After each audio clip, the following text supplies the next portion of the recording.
people believe in their vision and they believe in what they're saying, like with their whole self, and they like feel it as they're speaking it, like that is how you impact an audience. And like that is how people will listen to you, and that's how people will want to be involved as well. So that's sort of where my work comes in, and what all of my work's pointed to is it was like it's really from the inside out. And like if you do also like the work to get past the stuff that's like the challenges that are coming up inside of you that are stopping you from being able to fulfill on your mission, like getting past those and just getting really, really clear on what you care about, and like letting that North Star be the guiding light in your life and nothing else. Like that is how you create great things. Like, that is how you bring in support. Hello and welcome to the Making Better podcast, where we talk about how to make ourselves, our teams, and our organizations better. Whether you are a business leader, a talent and development professional, or an individual contributor, this show will give you actionable insights to help improve your own performance and the performance of those around you. Our guest today is Rachel Lyons. Now, Rachel and I have known each other for several years now. We both share a very deep passion for space exploration. For the past few years, she has been the executive director of Space for Humanity, a nonprofit organization which uses the spaceflight experience as a way to expand our perspectives on Earth. As a public speaker, Rachel has been featured in more than 100 events worldwide and has helped build partnerships between organizations like Virgin Galactic, Axiom Space, and Blue Origin. Her efforts also include holistic leadership coaching to help people expand their perspective, specifically their perspective on their career, company, and lives. Through her coaching journey, Rachel empowers clients to truly embody their vision, enabling them to create meaningful impact in the world. I know this is going to be an extremely powerful discussion, so I can't wait for that. But before we get into it, I do want to remind you that if this is your first time listening to the show, please make sure you subscribe so you never miss a future episode. And if you are already subscribed, I would ask that you share this show with at least one other person, because that, after all, is how we grow. I can't tell you how much it means to me. So with that, Rachel, how are you doing today? I'm great. I am here in warm and sunny Florida, and super grateful to be with you, Matt.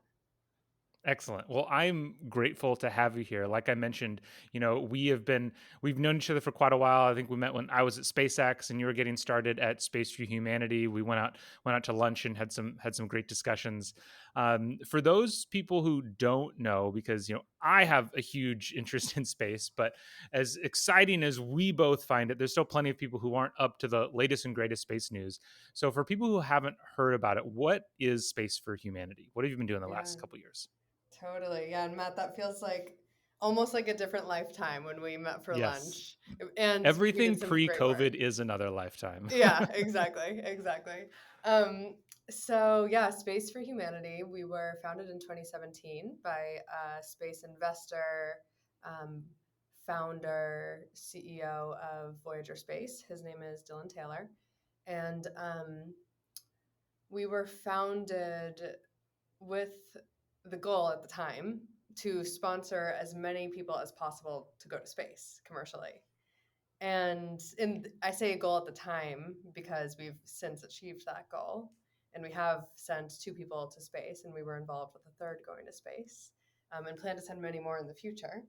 But what I will share about the mission behind the why, because some people they hear that point blank and they're like, what's the point of that?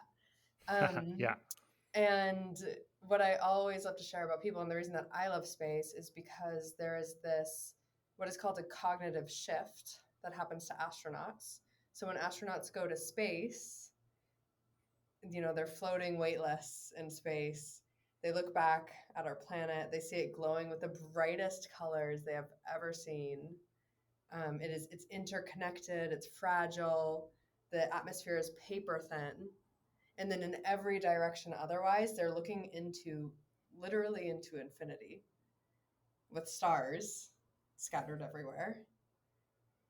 Astronauts going to space and having that experience will change their perspectives forever. And oftentimes they come back down with a completely new perspective about everything that is happening on our planet, from the environment to politics to humanitarian issues to even just their place in their local communities. And oftentimes astronauts come back down with a desire to do something about it, like a desire to create change. I know of all of the astronauts I've gotten the honor of speaking to, so many of them have come back down and had this become their life's mission, like to share this with the world. And so what we do is we sponsor people who wouldn't otherwise have access, like, they can't afford the ticket, which the listeners likely are aware if they're listening to your podcast that tickets are available to go to space right now, and we can talk more There, about yeah, that there's later. there's multiple ways now. It's incredible. There's the most ways ever in all of human history, as of like the past 2-3 years. Yep. So yeah, people can buy tickets to space. They're very pricey. Um, or you can still become a NASA astronaut and go the science and engineering route. Study multiple languages, probably Russian, become a scuba diver, do all the things that you need to do to even be like looked at by NASA at this moment. And then if you're lucky, get selected out of like 14,000 people. So anyways, it's something that hasn't been accessible to obviously the common person at all. And so, yeah, so we take applications on our website. People apply to our program. We select them based off of their potential for impact. So we want people who are going to go up there, have that, what I would call awakening experience, and then come back down and use it as a way to create greater change in their communities. And we also, we have a training program. We help them along it. We really help them with that impact. Um, but yeah, so that's the fundamental mission, is like democratizing access to space and using that grander perspective as a way to solve some of our greatest challenges. It's kind of the ultimate example of what I hear some people talk about as like you have to be selfish to be selfless, where sometimes you need to, take care of yourself. It's kind of like at a very small level, it's like putting on your own oxygen mask before you put on somebody else's. You got to take care of yourself so that you can take care of other people. This is kind of the ultimate example of that, of where clearly it's still an experience that you are having for yourself. It's this thing that you are trying to achieve, but you can, by doing that, it just changes you in such a fundamental way. And this has been known for a very long time. In the recent episode with Loretta Whitesides, we talked a little bit about this, and everybody should look up William Shatner's reaction when he came back from his trip into space, and just his complete awe. And it just, you could tell it really shaped him. But even going back to the 70s or the late 60s and the early 70s, you know it's very strongly believed today that the modern environmental movement, all the regulations that were passed, everything that we've been doing through the 70s to help preserve planet Earth, really kind of came out of this basic fact that for the first time we got a single picture of the whole Earth, right? Whereas the astronauts were traveling around the moon, they sent back these images where it was just, you could know it, you could intellectually know something of this is a planet, but it's different to really see it as like, that's just the Earth and we're all right there. So it's a pretty incredible experience that moves everybody who undertakes it, apparently. Yeah, exactly. And there's so much that I could say in response to that, Matt. You're like touching on obviously like the thing that I have studied intensely Yes. for like the past, 7 years. Um, but the one thing that I'll share, and I was just chatting with someone at a party about this actually. Like they were saying like how William Shatner going to space has like touched the most amount of people possibly ever. I don't know if that's actually true, but like him as an individual has Yes. touched a lot of people. A lot of people have really gotten the impact of this from seeing him come back down like so deeply tearful, so Yeah. deeply moved by what he saw. And, not to state the obvious, but this is what happens when we send artists.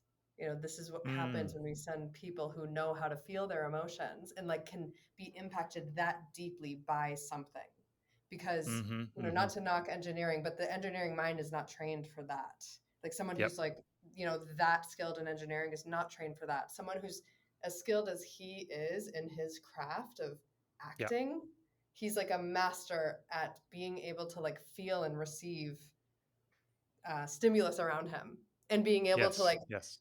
share it effectively as well. Emote. And so, yes, exactly. And so, I think it's just the perfect example of why there. I think it's an Apollo astronaut who went to space. Who he went to the moon. He came back and he was like, we should have sent a poet.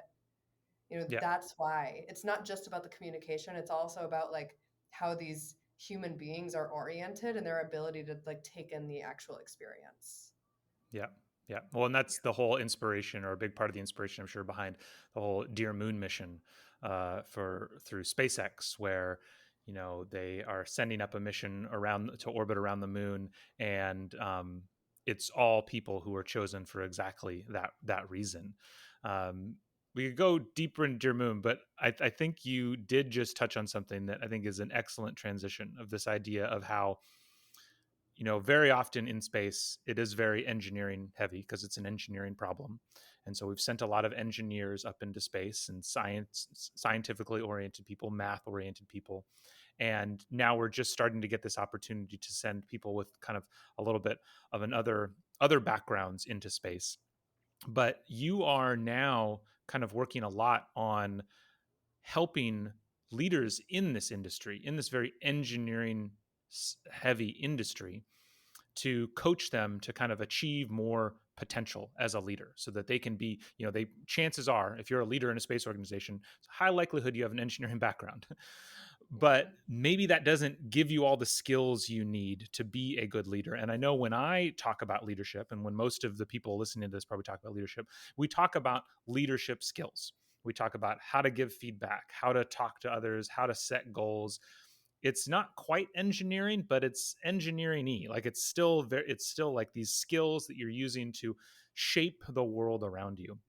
And based on our discussions, it sounds like you have much more of this kind of idea or philosophy that if you really want to reach your true potential as a leader, it comes out of a lot of this other non-engineering stuff, this inner work, this understanding your emotions, understanding yourself more deeply. Did I say that right? Is that like, how did you kind of come to this idea?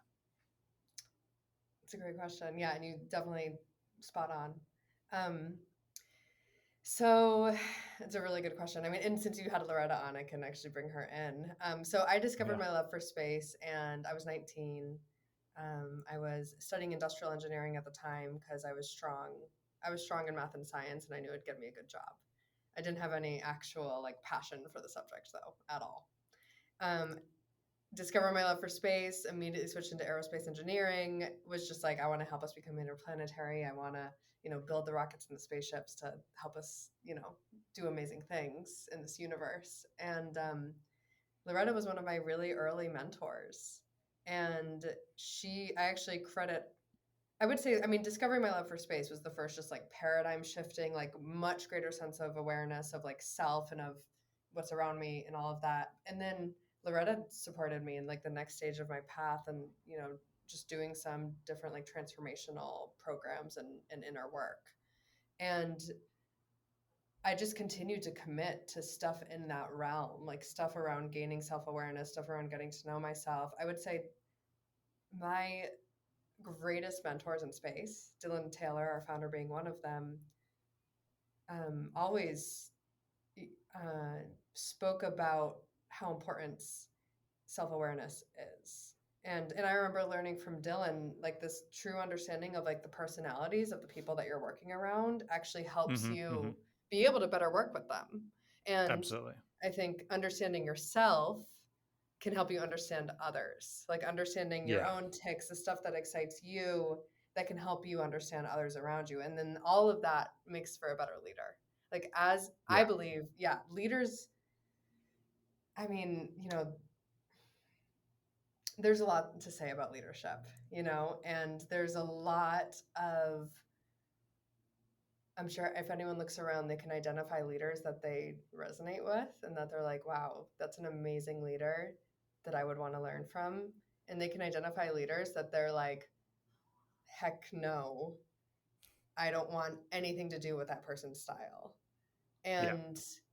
And I think a lot of that can point to like what are the underlying values of that person? Like is it like reaching a goal together that's like to better humanity and like, and they want and like being inspired along the way and building something amazing, or is it like sort of like a sense of um like wanting power over, wanting a sense of importance, like that sort of thing. Yeah. And you can tell. You can always tell. And there's always a mix, but anyways, so for me, my journey really started like as the role demanded more of me. I was like, I knew I needed to commit more and more to my own growth so that I could show up for it. I had Yeah. never done a public speaking engagement before Space for Humanity, and um, something that I will be speaking publicly about in the future is like one of my first public speaking engagements. I almost had an anxiety attack on stage. Like I was like in pure freak out mode, and who wants to mm, I want to say this like respectfully, but like it's really hard to fully take in the message of someone who's like panicking on stage Yeah. versus like, and this is where it goes into like when I say like helping people embody their vision, like if people believe in their vision and they believe in what they're saying, like with their whole self, and they like feel it as they're speaking it, like that is how you impact an audience, and like that is Yeah. how people will listen to you, and that's how people will want to be involved as well. So that's sort of where my work comes in, and what all my work pointed to is it was like it's really from the inside out. And like if you do also like the work to get past the stuff that's like the challenges that are coming up inside of you that are stopping you from being able to fulfill on your mission, if you get past those and just get mm, I'm trying to think how I want to say this, but like getting past those and just getting really really clear on what you care about, and like letting that north star be the guiding light in your life and nothing else, Yeah. like that is how you create great things, like that is how Yeah. you bring in support. Yeah. So you just said if you do the work, which I 100% agree with. So for you, what do you see as the work? Like there's a big journey there that you've been through, Oh yeah. many listeners have been through. I mean, it's a journey that never ends. But Yeah. when you talk about helping leaders through this, what do you see as the work that you need to help them do? Yeah, so it's such a good question. I would say that it's different for everyone, and like there's just no Sure. prescription here. There's no prescription here. There's no one single style. There's no also like one coach or one leader that's going to be the perfect fit for, two different people. Like the first thing that I would say is around the work is people need to find things that resonate with them. And um sometimes sometimes you have to start with something, like sometimes you just have to start. You just have to start to Yeah, figure out what you want and what you don't want, which I did that totally. too. Long in the beginning, I did some programs that I am like, I would not step foot in that room now. Almost 10 years later, I would not go near there. But I'm so grateful that that's where I started. And so around the work, I would say it's like whatever each person's individual journey is along the path of self-awareness, like the ability to get to know yourself better, get to get clear on your priorities in a deeper way, get to get past whatever's stopping you, um like become stronger in your sense of self and more clear. Another really big part of my work is like which the overview effect does this, it like has you let go of paradigms that we've inherited, whether it's through Mm, like societal norms, through the educational system, through your parents, through your friends, like our whole lives we've inherited a lot of like shoulds or ideas or things that dictate so much, they end up dictating so much of our behavior. Yeah, all of these paradigms that end up like dictating like our day-to-day experience. yeah. And so a lot of my work is also about like there's a term I've heard like unlearning. But Hmm. though it's deeper than unlearning, but it's like letting go Yeah. of paradigms that we've inherited so that you can actually like create your own reality that's like true for you. Yeah. And that's leadership. Like that is actually leadership. Yeah, and I think it's so much of that idea, before you can lead others, you have to lead yourself. And so I'm sure it's about starting with understanding what those things are for you, what resonates with you, what your mission is, what you believe in, what you're passionate about.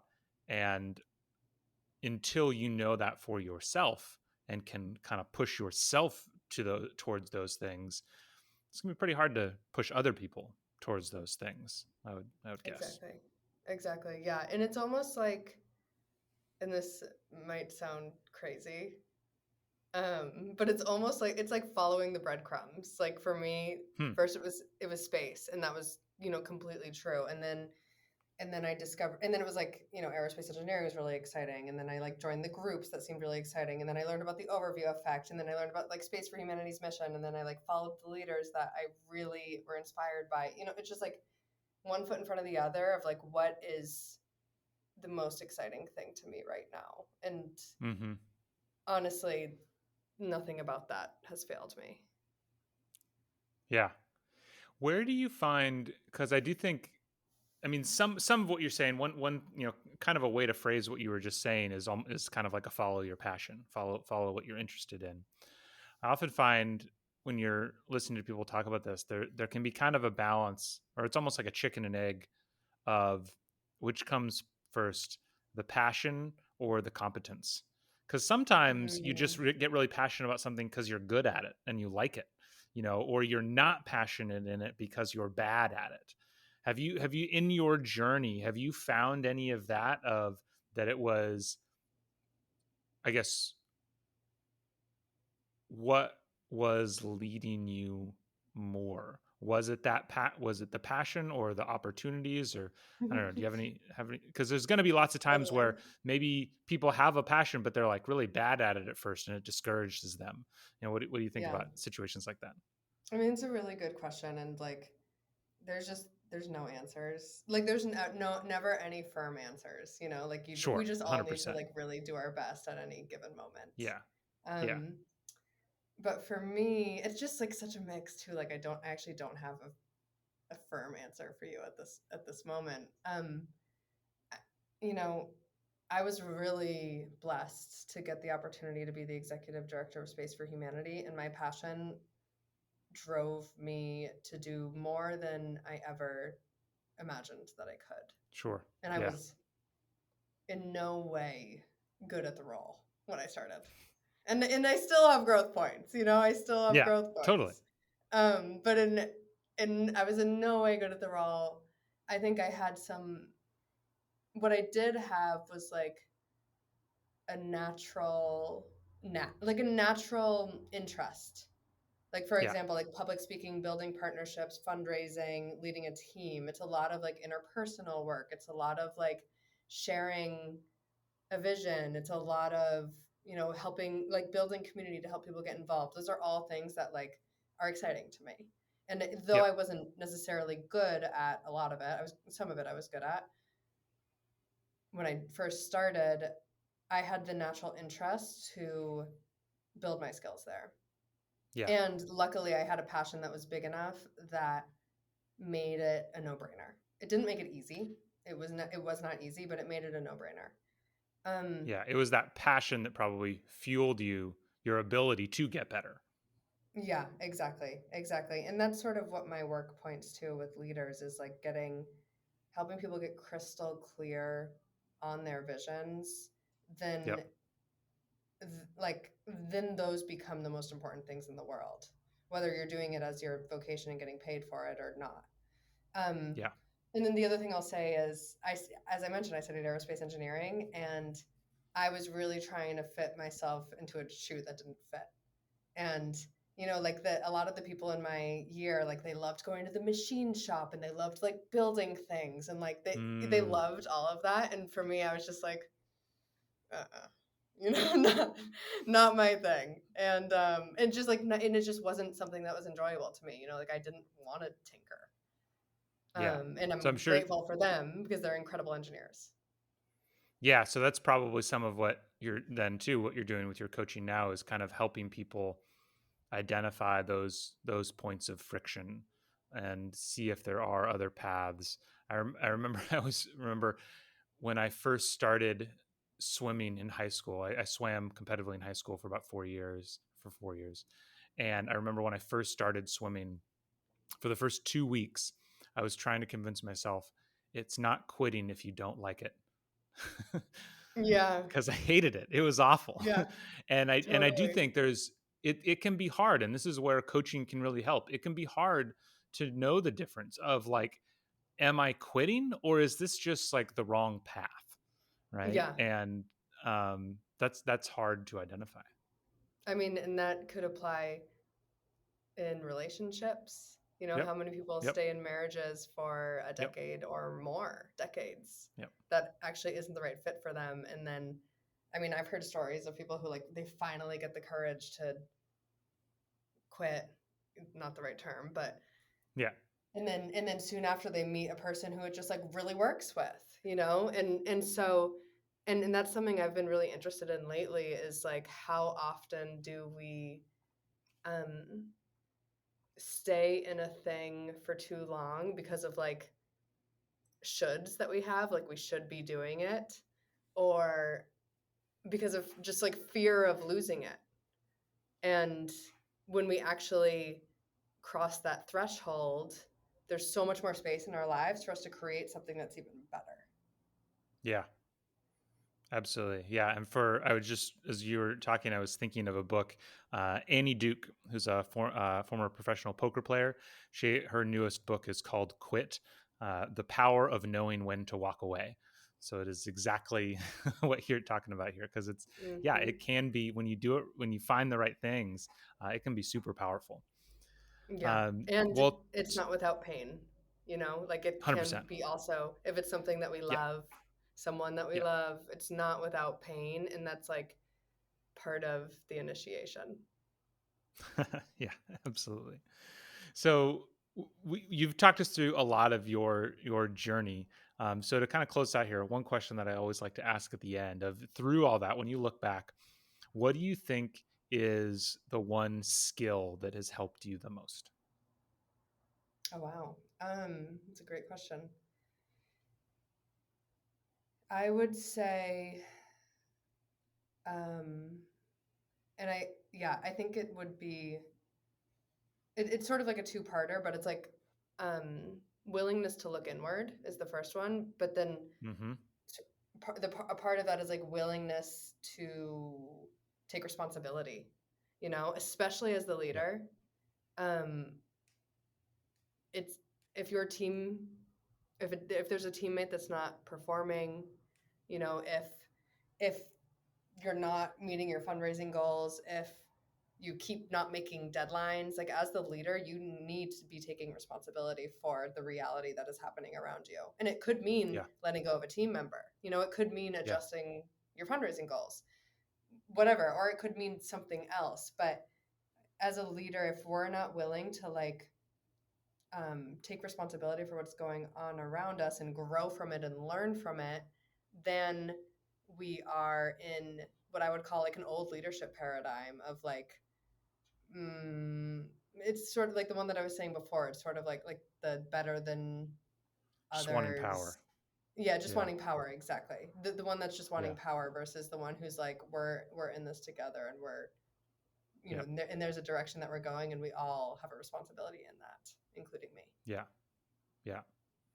That makes sense. So then the last question I close with, I'm gonna change it a little bit because usually I ask about kind of at the organizational level, but since you work with a lot of leaders, what is the most common thing you see that leaders can improve about themselves? I know that there's never a right answer. There's all kinds of things. I don't know, but do you see, especially with your in kind of your focus of that inner work, if Yeah. I'm a leader right now, what's most likely something that I should reflect on and be like, do I fall into this? Is there a common theme that you've seen?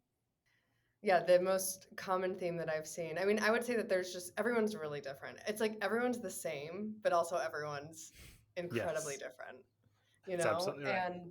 And so I would say in terms of themes, I think I'm still like watching and listening and discovering. Um, and I think, like, thinking just to recent conversations that I've had with clients, one thing that I would want people to realize and know is how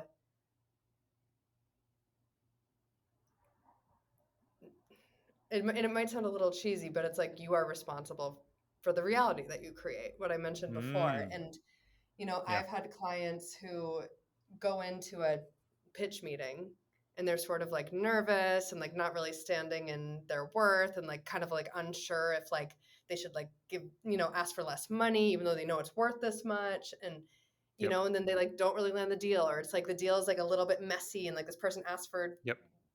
something more, and it's just like it just gets weird, versus like when they Yep. stand with clarity, like this is where my boundaries are, this is what I know this is worth, and this is what I know the value would be for you. Yep. They instantly they will, not always, but like will instantly land the deal when they have that clarity. That's something that I've found in my life is just, I'm on the Jocko Willink train of extreme ownership. The more you can take ownership of everything, but then also, as you're saying, like truly take ownership of yourself and your ideas, and have your standards and boundaries and create the world that you want to around you. It's really, really important and impactful. Yeah. Well, And what the cool thing is too is that when you take, like, the more you take ownership, the more power you have. Because then you're yeah, not being like, "Oh, it didn't work out because like that person over there yes, didn't show up." You're like, "Oh, okay, it didn't work out. Now what can we do next time? Like I see that there's a place for me to work on this. Like, let's yeah, fix that for next time." It's like you have the power versus like having it in question mark places. exactly, exactly. So this has been a great conversation, Rachel. Thank you so much for your time. I had a blast during this conversation. If people want to find out more about you, what's the best way for them to connect with you? Yeah, so they can go over to my website, rachellyons.com. And then they can also reach out if they're interested in learning more about my work to info@rachellyons.com. Excellent. Thank you. And we'll make sure to put links in that in the show notes. Hope everybody has a great day. Thank you, Rachel, for being here today. I look forward to future conversations. Thank you, Matt. Thank you so much for tuning in today. If you liked the discussion, make sure to hit like and subscribe so you never miss an episode. As a reminder, if your team is struggling keeping up with the training development demands of your organization, we want to help. Better Everyday Studios is a full-service instructional design team that can help you with everything from ideation to actual content creation and delivery. Please reach out to us using the link in the episode notes below. Have a great day.